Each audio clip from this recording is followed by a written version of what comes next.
Sige, Ginoong Ministro, magtanong ka na. Ikaw ba'y nagbabasa ng Biblia? Oo, ako'y alagad ng Diyos. Ang Biblia ang salita ng Diyos. Sa makatid ay alam mo ang tamang sagot sa itatanong ko sa iyo. Itanong mo na. Ang nakasulat ba sa Roma 16:16 ay Iglesia ni Cristo o Iglesia Katolika? Iglesia Katolika. Sigurado ka? Siguradong sigurado. Mukhang hindi mo naalala ang nakasulat sa talata. Bueno, ay babasahin ko sa iyo para matandaan mo. Heto, pakinggan mong mabuti. Mangagbatian kayo ng banal na halik. Binabati kayo ng lahat ng mga Iglesia ni Cristo. Teka, anong talata nga yun?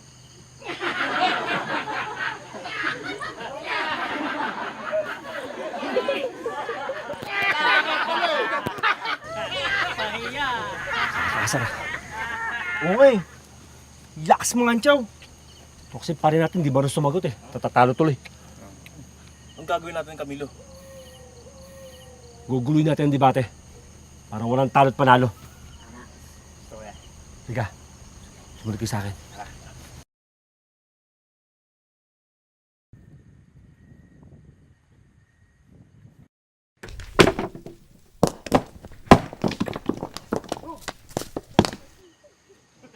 Ayun! Yun ang papato!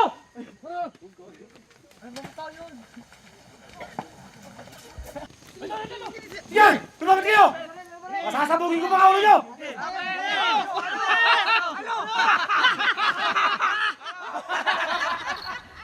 Nakita niyo ba yung mukha nung tinutukan ng barel? Nadulig sa takot! Eh, yung katabi niya, nakita niyo? Nangalog ang baba ah! Kamukha nga nito eh. Eh, yung isa, nakita nyo? Ah. Ubo yung sa wala. Niloloko mo kami. Wala namang nakasalawal doon ah. Ano na kasi lawal doon? Kung ano sinasabi mo eh. Para kasi father niyan eh. Kala mo lasing na kami, ha? Alala ko na naman Nagloloko yan. kami, ha?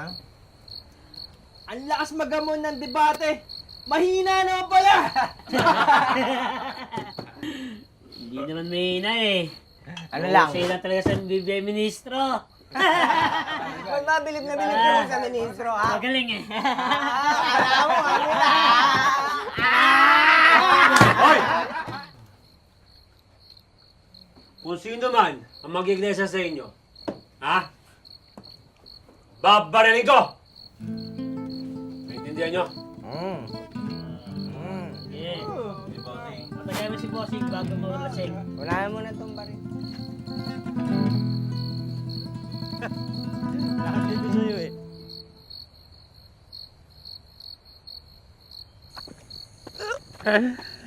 Ay, ako. Hoy, sandali! Ba mga iglesia ni Cristo kayo? Ha? Ha?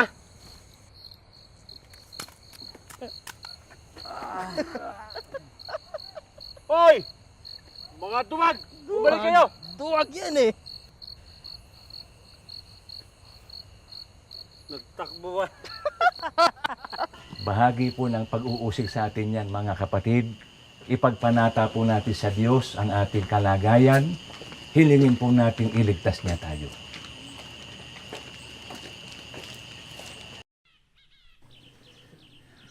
Ay, ito!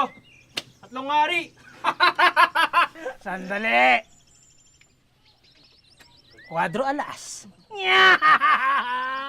Taga! Nandadaya ka eh! Hindi ako nandaraya ah! Hindi ako eh!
Pinahirapan tayo ng mayong nena.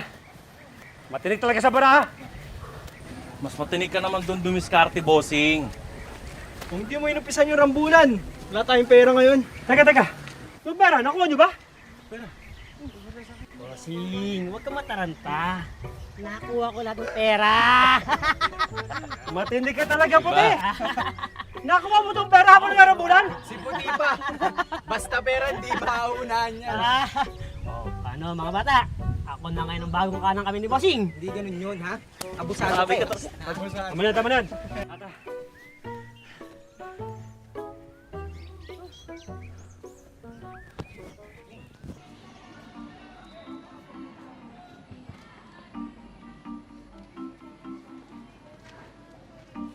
Magandang umaga, Tol. Tol. Pabili ng ulam. Salamat, Tol, ha. Tamang-tama. Wala kaming ulam ngayon, eh. Ayun, Tol. Oh, syempre, ikaw meron din. Oh. Ops! Huwag kang bibilin puro candy, ha? Masisira yung ngipin mo. Oh.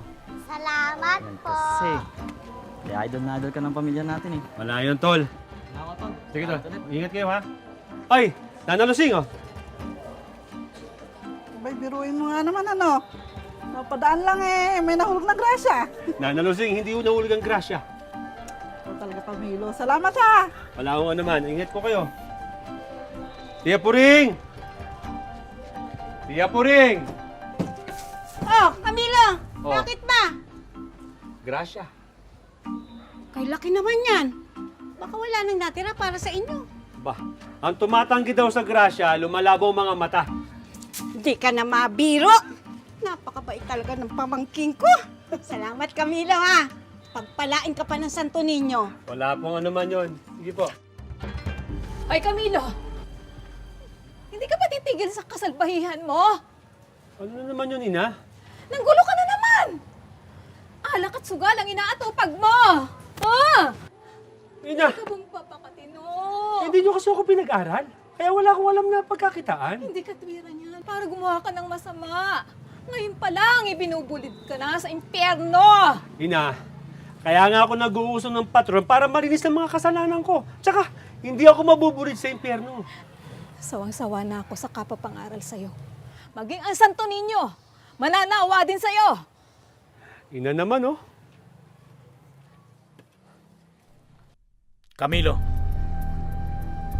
Oh, Kusena, bakit naligaw ka? hindi ako naligaw. Sinadya talaga kita rito. Oh, anong kailangan mo? Wala akong kailangan sa iyo. Ikaw ang may kailangan sa akin. Kailangan mong patunayan na hindi ikaw ang nanggulo sa Talaro. Wala akong alam sa sinasabi mo. Binabalaan kita, Camilo. Tigilan nyo na ang panggugulo sa mga baryo. Ngayon, sanggano pa lang kayo. Pero bukas, kriminal na kayo. Kaya ngayon pa lang, pupungusin ko na kayo. Buko mo lang. Kung kaya mo.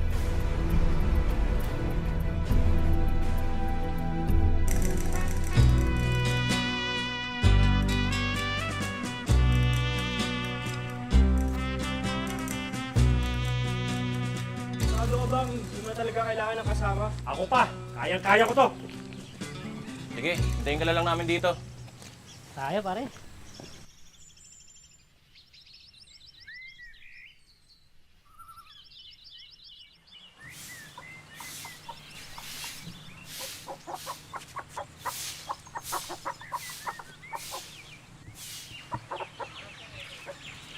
Ano kailangan mo? Wala naman. May kama din ng pasok. Wala naman pala. Ano ba tinatayo mo dyan? Ay, ito, palis na po. Pasensya na.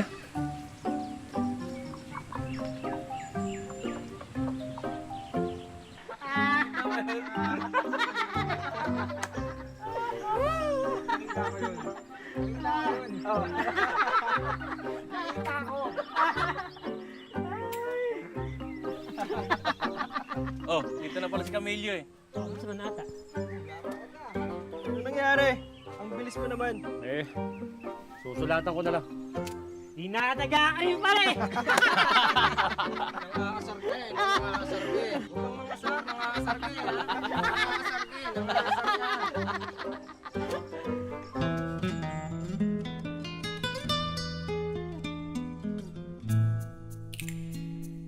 Mahal kong Gosay, hindi ko alam kung paano ako magsisimula.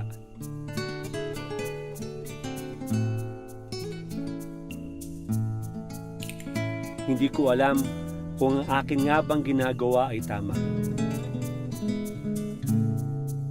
Ipagpaumanhin mo sana kung hindi lahat ng aking naisusulat ay kaaya-aya sa iyo. Subalit, aking mahal, ako'y magsusulat ng mga salitang nais kong sabihin sa iyo.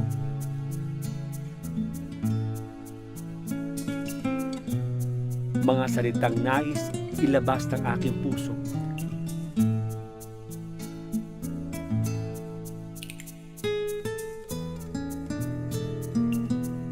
Subalit hindi mabigkas ng aking mga labi.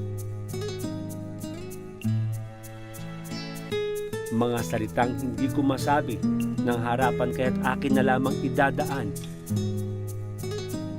sa mga sulat kong ito.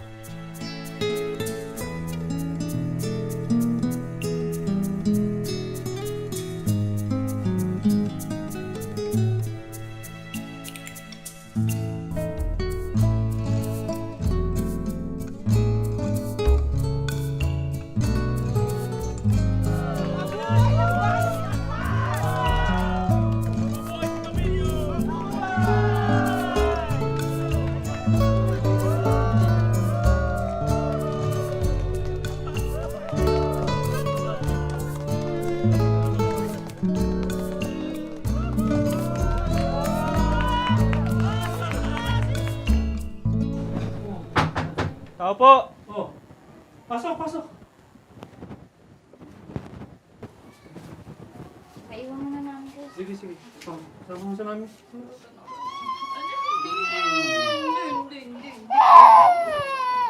Oh. Musta? May atraso ka sa amin. Di ka sumipot kagabi. Oo nga. Nilangaw na kami kahintay sa'yo ah. Oo nga. Lagi ka na lang ganyan sa amin. Ayaw mo na atang sumama sa amin eh.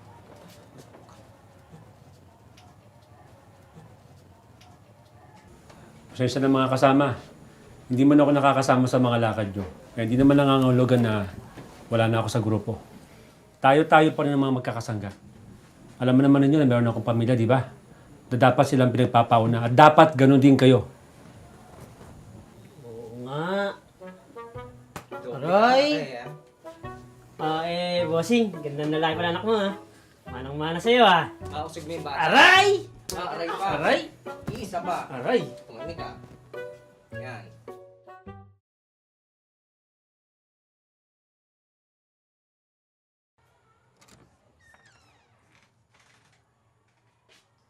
Gosay! Gosay! Bakit ba dilim ang buong bahay?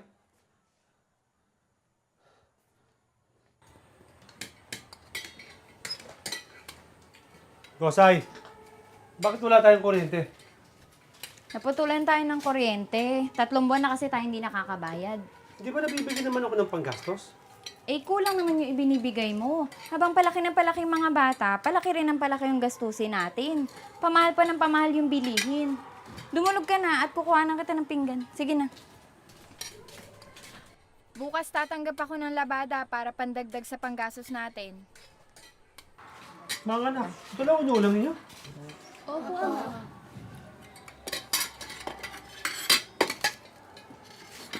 Oh! Napano ang kabinis ko? Naku, nahiwan ng lingkaw at sumama yung nakagapas kanina. Nakigapas? Hindi ba nag-aaral ka? Ama, hindi na po ako mag-aaral. Maghanap buhay na lang po ako.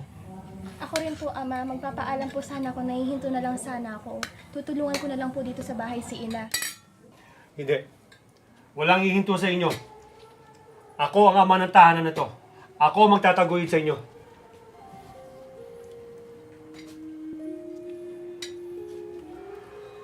Huwag kayong mag-alala mga anak. Gagawa ako ng paraan para magbigyan ko kayo ng magandang buhay.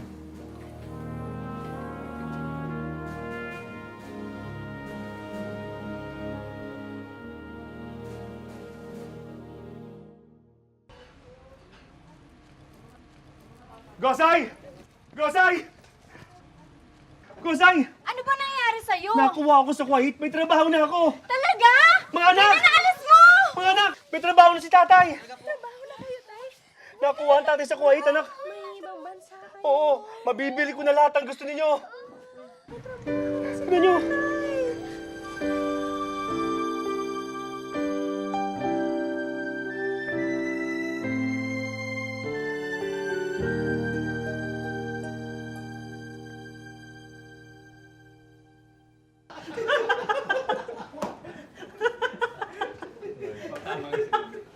Tama yan.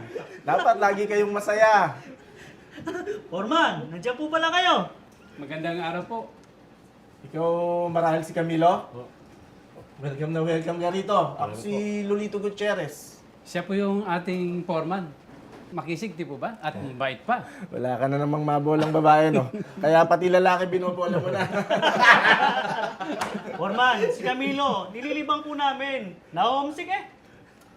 Talaga ang kalaban ng mga nasa abroad. Eh nga po ang problema ko, foreman. Eh bago po ako mapunta rito, hindi po ako nakapag-uso ng patron. Ayan po ang panata ko sa buhay. Dito po pala sa gitna ng silangan, bawal po ang imahin. Eh, paano po ba ako makapagpapanata, foreman? Ka na mag-alala. May naisip na akong lunas dyan.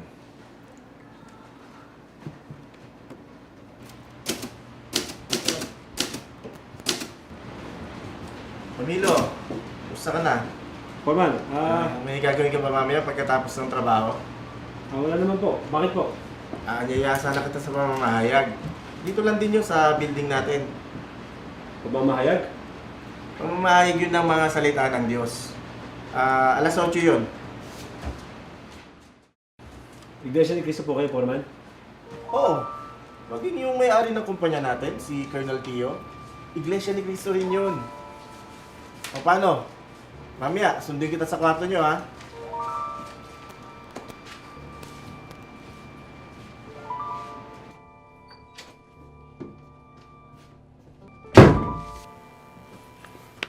Oh, mainit yata ulo mo. Iglesia pala to si foreman? Pati yung mayari ng kumpanya, iglesia din. Hindi mo pala alam. Baka naman pati ikaw, iglesia ka din, hore. Hindi metodista ako. Salot na itong mga iglesia, salot eh. Ingat ka sa pagsasalita mo. Maraming iglesia rito. Baka mamaya masisanti ka sa trabaho mo. Panigurado, inutang mo lang ang pamasahe mo rito. Pag pinauwi ka nang wala sa oras, baon ka sa utang. May pamamahay doon sila mamaya. Mabuti siguro dumalo ako, papayain ko sila. Paano? Pupunuin ko sila ng tanong. Ewan ko nga kung masasagutan yung mga tanong ko. Hindi po totoo na anumang paglilingkod na iukol ng tao sa ating Panginoon Diyos ay pagiging dapatin niya. Opo, mahalaga sa Panginoon Diyos ang paglilingkod. Subalit, ang nais ng ating Panginoon Diyos ay masang-ayon sa kanyang kalooban. Kaya alamin po natin, ano po ba ang kalooban ng ating Panginoon Diyos ukol sa lahat ng mga tao? Basahin ko sa inyong sagot, nakasulat dito sa Efeso 1:9 hanggang 10. Alin po ba ang katawan ng ating Panginoong Kristo na doon dapat matipon ang lahat ng mga maglilingkod sa Kanya? Babasahin ko sa inyo ang Kolosas 1:18 sa pagtuturo sa atin ng apostol na si Pablo. Bakit po ang Iglesia ni Cristo ang dapat na aniban ng tao upang maisagawa ang paglilingkod sa Kanya? Narinig po ninyo ang sinasabi ng banal na kasulatan sa Gawa 20:28 sapagkat ang Iglesia ni Cristo ang binili o tinubos ng dugo ng ating Panginoong Hesus Kristo. Kung meron po kayong katanungan tungkol sa mga doktrina ng Iglesia ay maaari nyo na pong itanong. Itatanong ko lamang po, bakit po ang Iglesia ni Cristo ay walang sinasambang imahe at mga larawan? Sige po, salamat po. Maupo na po kayo. Total po ay meron na po kayong hawak na Biblia at mukhang sanay na po kayong bumuklat ng Biblia. Kayo na rin po ang magbasa. Basahin po ninyo doon sa Exodo Kapitulo 20, ang bersikulo po ay 4. Exodo Kapitulo 20. Huwag kang gagawa para sa iyo ng larawang inanyuan o ng kawangis man ng anyong nasa itaas sa langit, o ng nasa ibaba sa lupa, o ng nasa tubig sa ilalim ng lupa. Ano po ang sinasabi diyan? Huwag kang gagawa para sa iyo ng larawang inanyuan. Yan din yung mga ribulto o mga imahen. Ano ang ipinagbabawal ng ating Panginoon Diyos tungkol sa mga larawan o imahen? Ituloy mo ang pagbasa diyan, Brad, sa talatang 5. Huwag mong yuyukuran sila o paglilingkuran man, sapagkat akong Panginoon mong Diyos ay Diyos na mapanibughuin, na aking dinadalaw ang katampalasanan ng mga magulang sa mga anak, hanggang sa ikatlo at ikaapat na saling lahi ng mga napupuot sa akin. Bawal ng ating Panginoon Diyos na ang taong nilikha niya ay maglingkod sa mga larawan o imahen. Huwag mo anyang yuyukuran sila. Sa makatwid, ayaw po ng ating Panginoon Diyos na ang tao ay sumamba sa mga larawan. Bakit? Ano ba ang katumbas nun sa kanya? Basahin mo naman dyan sa talatang 3. Huwag kang magkakaroon ng ibang Diyos sa harap ko. Kung gayon, kaya ayaw po ng ating Panginoon Diyos na ang tao ay magkaroon ng mga imahen o ribulto, larawang niyuyukuran at pinaglilingkuran sapagkat ang katumbas nun sa kanya ay sumasamba ang tao sa ibang mga Diyos o sa mga Diyos-Diyusan. Yan po ang dahilan kung bakit sa Iglesia ni Cristo ay walang sinasambang mga larawan, ribulto o anumang imahen sapagkat ipinagbabawal po iyon ng ating Panginoon Diyos. Ang ginagawa ko palang pag-uso ng patron ay hindi kabanalan, kundi kasalanan. Hindi ako makapaniwala.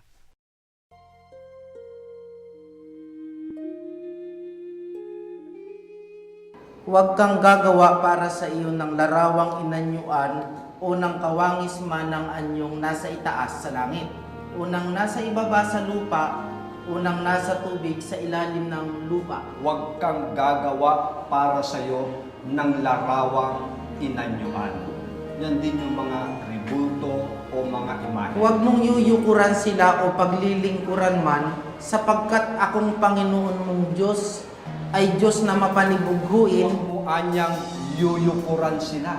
Sa makatwid, ayaw po ng ating Panginoon Diyos na ang tao ay sumamba sa mga larawan.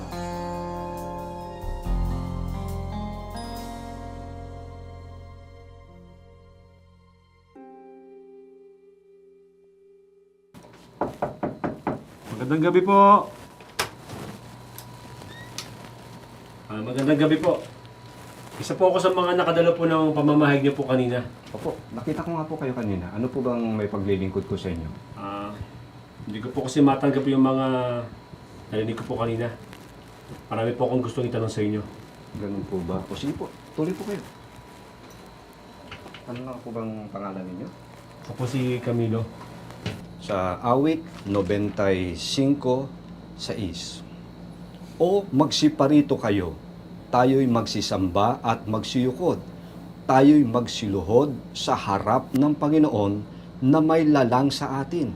Sa Biblia, kung napansin mo, ang pagluhod sa harap ng ating Panginoon Diyos ay isang paraan ng pagsamba sa Kanya. Kaya yung sinasabi mo na hindi naman kayo sumasamba sa mga larawan o sa imahen ay iba doon sa inyong aksyon. Maliwanag, sa inyong aksyon ay sumasamba kayo sa mga larawan o imahen sapagkat lumuluhod kayo, nananalangin kayo sa harap ng mga larawan. Kung gayon, paano ba natin dapat sambahin ang ating Panginoon Diyos? Pakinggan mo itong nakasulat sa Mateo 6:9, pahayag ng ating Panginoong Hesukristo. Magsidalangin nga kayo ng ganito: Ama namin na nasa langit ka, sambahin nawa ang pangalan mo. Paano ba natin dapat sambahin ang ating Panginoon Diyos? Gaya ng yung narinig na nakasulat sa Mateo 6:9, ang sabi ng ating Panginoong Hesukristo, Ama namin na nasa langit ka, sambahin nawa ang pangalan mo. Hindi po sinabi ng ating Panginoong Hesukristo na sambahin nawa ang larawan mo. Ang ating Panginoon Diyos ay walang larawan o anyo na gaya ng inaakala po ng iba na meron siyang imahen o ribulto. Sa iba pang mga talata ng Biblia, ang ating Panginoon Diyos ay hindi nakikita. Siya ay isang espiritu, wala siyang laman, wala siyang buto.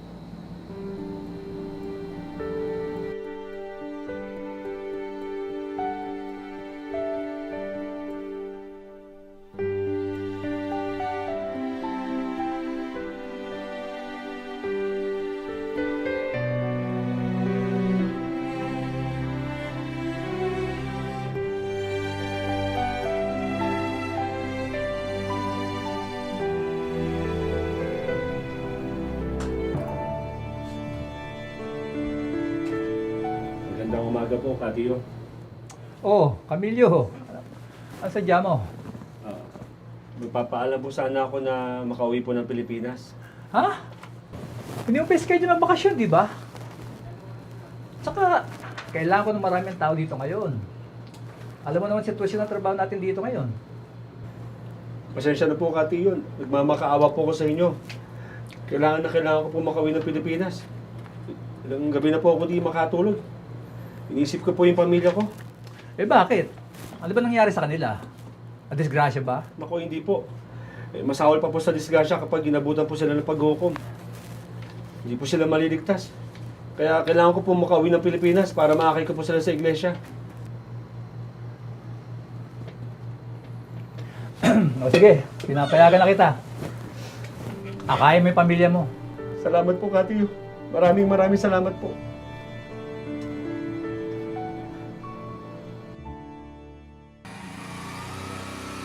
Para. Gosay! Gosay! Gosay! Gosay! Camilio! Abay, ba't nandito ka?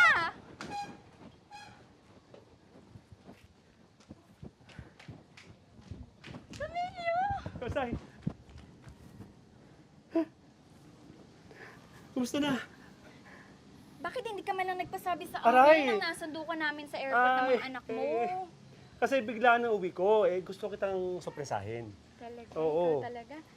Baka naman natanggal ka sa trabaho mo kaya ka nandito ha? Hindi Ako pa. Bukod sa akong pinakamahusay doon, ako pa yung pinakamatikas. Kayabang mo talaga. Mga anak, andito ang ama nyo! Umupo ka na. Kumusta na yung mga bata? Ama! Oh! Ano? Isko, ang mga kapatid mo! Lalaki nyo na. Oh! Oh! Ang laki na nito Malaki pa sa akin. Oo naman. Si Bunso! Ayan. Oh anak, may pasalubong si Ama sa inyo. Oh! Buksan nyo, dali, buksan nyo. Sige.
Camilo, dumarating.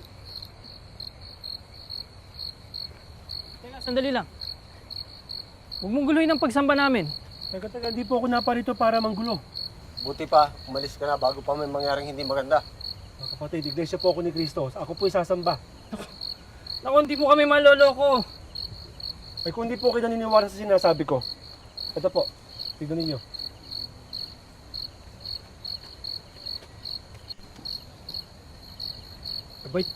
Abay, transfer ito Tingin nyo ba kung hindi ako iglesia ni Cristo, mabibigyan ba ako ng transfer? At makapagbibigay ba kayo ng transfer sa mga taga-sanlibutan? Di ba't hindi? Aba, hindi nga. Nakakay po ako sa Kuwait. Doon po ako nadoktrinahan. Ang nagkakay po sa akin, nadoktrina po sa akin si kapatid na Levi Galapon Sr. Tignan po ninyo, siya pa ang nakapirma dyan. Umuwi po ako ng Pilipinas para maakay ko po ang pamilya ko. Gusto ko po silang maging iglesia. Ano po mga kapatid, hindi po tayo papasok, baka tayo po'y mahuli sa pagsamba. Asya, oo nga. Sige, tuloy ka, kapatid na Camilo. Maraming salamat po.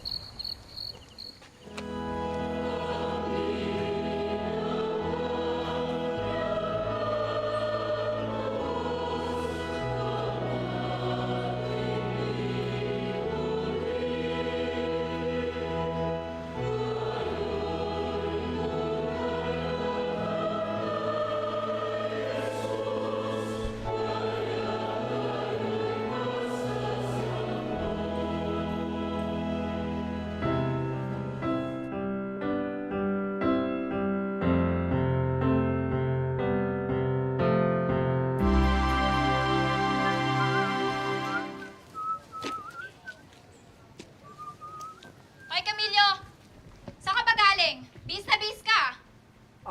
Nagdibot-dibot lang ako sa mga kaibigan ko. Marami nakakita sa'yo.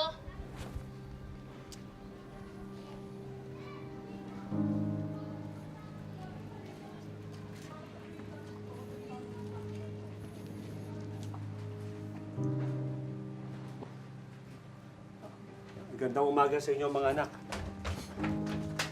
Kumain na ba kayo? Kailan ka pa nag-iglesia, ha, Camilo? Kailan pa? Napakawalang niya mong tao! Taga-usong ka pa naman ng patron! Pumasok ka sa iglesia! Kailan pa nasira yung ulo mo? Akala pa naman namin, maasaan ka, kuya. Hindi mo na binigyan ng kahiyan ng pamilya natin. Papalit ka rin lang ng relihiyon. Diyan pa sa iglesia ni Cristo! Nag-iisip ka ba? Ganito na lang, kuya. Mamili ka. Kami o yung pagka-iglesia mo? Tama na! Pinakinggan ko lahat ng sinabi nyo. Pwede ako naman akong sasalita. Noong sanggano pa ako, mahal na mahal nyo ako. Maasang tao si Camilo. Na kahit na alam ninyo na galing sa masama ang perang binibigay ko, tuwang-tuwa kayo. Mabuting tao si Camilo para sa inyo. Eh ngayon, masamang tao si Camilo. Bakit? Dahil ba iglesia ni Cristo si Camilo?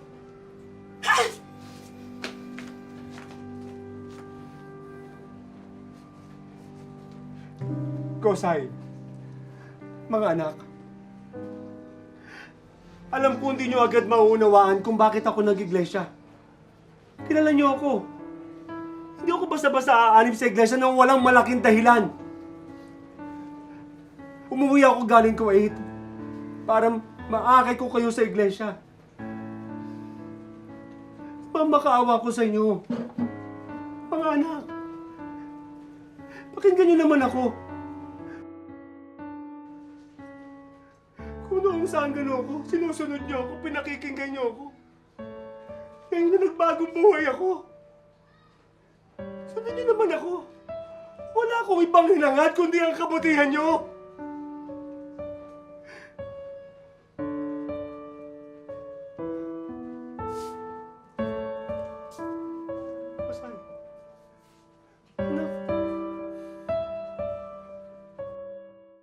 Lahat halos ng relihiyon ay iisang pakay, ang maglingkod at sumamba sa ating Panginoon Diyos. Subalit sino ang Diyos na dapat paglingkuran at sambahin ng tao? Lahat ba ng dinodiyos ng mga tao? Dapat muna nating makilala ang tunay na Diyos na dapat sambahin. Ito ang itinuturo ng ating Panginoong Hesukristo. Pakinggan natin ang nakasulat sa Juan 17, ang talata 3. Ganito ang ating mababasa. At ito ang buhay na walang hanggan, na ikaw ay makilala nila na iisang Diyos na tunay. Maganda nga po, Arman. Ba, Parami ng parapito, Kakamilo. Opo, Ka Arman. Sa susunod po, mas marami pa po dyan ang mga makakadalo. Salamat naman. Sige, magsimula na tayo. Sige po. Ano po ba ang panawagan ngayon ng kasalukuyang namamahala sa lahat ng kapatid upang makatiyak tayo ng pagtatamo ng kaligtasan? Pakinggan niyo po ang pagtuturo ni Apostol Pablo sa unang Timoteo 6:12. Magpatuloy kayo sa pakikipaglaban. Ayun na!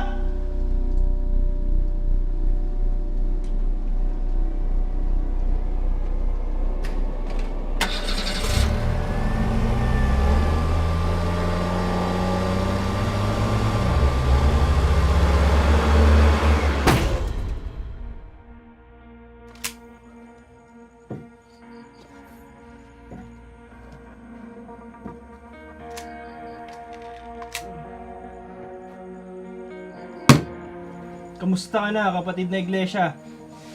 May ipapaalala lang kami sa'yo. Sabi mo, kung sino man ang mag-iglesia sa amin, ay babarilin mo. Tama. Yun pala, ikaw pala mag-iglesia. Ikaw ang dapat barilin. Tama! Sandali mga kasama. Hingi ako ng pasensya sa inyo. Kung nasira ko yung mga sinabi ko na nagkamali ako.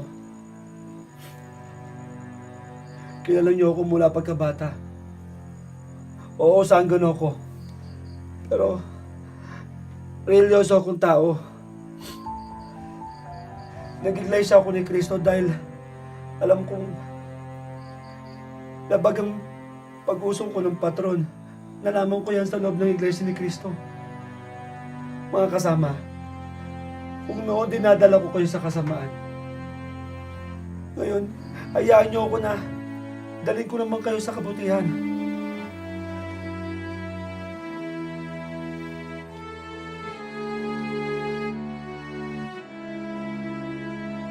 Ang paglilingkod sa Diyos ay pananagutan ng tao. Masama ang hindi kumikilala sa ating Panginoon Diyos sapagkat ito ay kawalan na.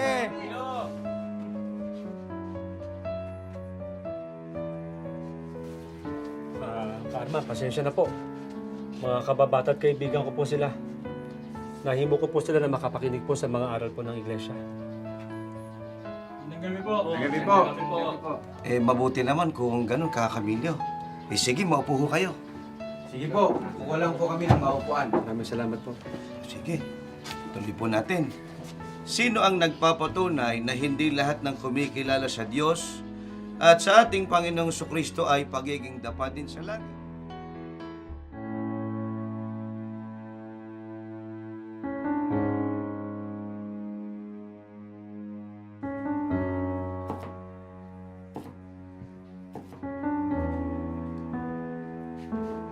Bakit, anak? Aalis na ako. Babalik na ako sa Kuwait. Medyo matatagalan ako ulit bago ako makabalik. Anak, meron sana akong ipapakiusap sa'yo. Na bago man lang sana ako umalis, sana makadalo ka at makapakinig ka ng mga aral ng Diyos sa loob ng Iglesia ni Cristo.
Ama, tulungan mo po ako sa aking anak. Palambutin mo po ang kanyang puso. Tawagin mo po siya sa inyong iglesia. Tulad ng ginawa mo pong pagtawag sa akin. Kung ako nga ng masamang tao ay iyong pinagtiyagaan, ginawang iyong lingkod, ibilang mo rin po sa iyong mga lingkod ang aking anak.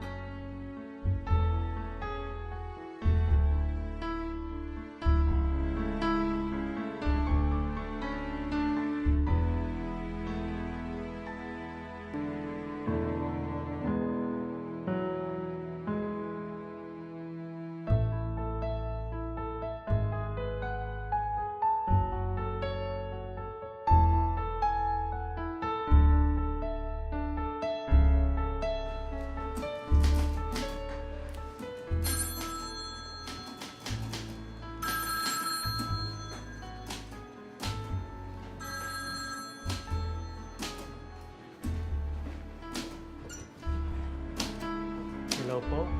Kay Mr. Camilo po. Apo. Camilo, may overseas call ka.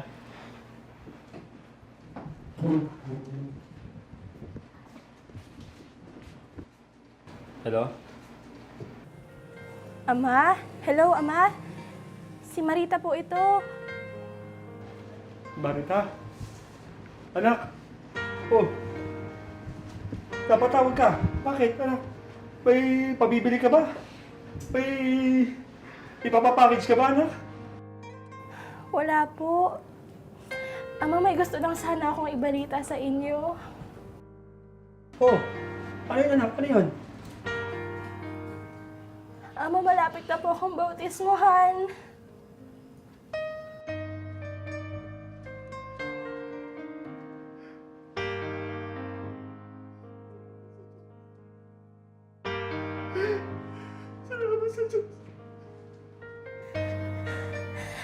Ama, sa bautismo ko, sana nandito po kayo, ha?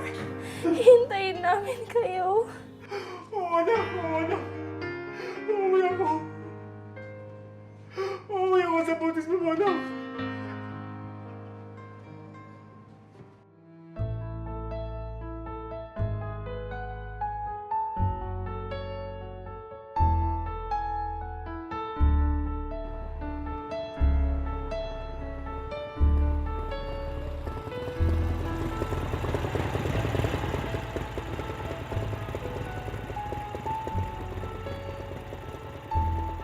Panginoong Diyos, didinig mo po ang aking panalangin. Hindi mo po ako pinatulan sa aking kasamaan. Hindi mo po ako pinatulan sa ginawa ko sa iyong iglesia. Bagkus, Ama, tinawag mo ako sa tamang paglilingkod. Binuksan mo po ang iyong pintuan para sa akin. At ngayon, kasama ko ang aking buong sambahayan. Nalalakad sa landas na itinuro mo sa akin.